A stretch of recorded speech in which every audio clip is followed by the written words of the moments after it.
തേങ്ങാപ്പാലിൽ ചെയ്ത ഷാമ്പുവാണ്. മുട്ടയുടെ വെള്ളക്കരുവും നെല്ലിക്കായും തേങ്ങാപ്പാലും കൂടെ ചേർത്ത് ഷാമ്പു ഉണ്ടാക്കുകയാണ്.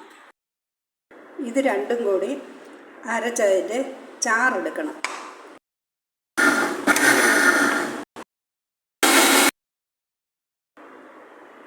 രണ്ടും കൂടെ അരച്ചത് പിഴിഞ്ഞതിൻ്റെ ചാറെടുക്കുക. ചാറെടുത്ത് തേങ്ങയും നെല്ലിക്കയും കൂടെ അരച്ചത് പിഴിഞ്ഞ് ചാറാക്കി അതിലേക്ക് മുട്ടയുടെ വെള്ളക്കരുവ്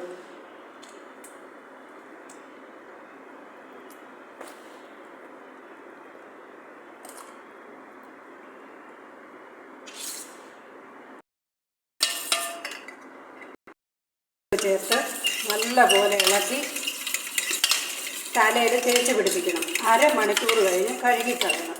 നല്ലപോലെ ഇത് മൂന്നും കൂടെ തേങ്ങാപ്പാലും നെല്ലിക്കയുടെ ചാറും മുട്ടയുടെ വെള്ളക്കരുവും കൂടെ ചേർത്ത് ഒരുമിച്ച് നല്ലതായിട്ട് ഇളക്കി തലയിൽ നല്ലപോലെ തേച്ച് പിടിപ്പിച്ച് അരമണിക്കൂർ കഴിഞ്ഞ് കഴുകിക്കളയണം.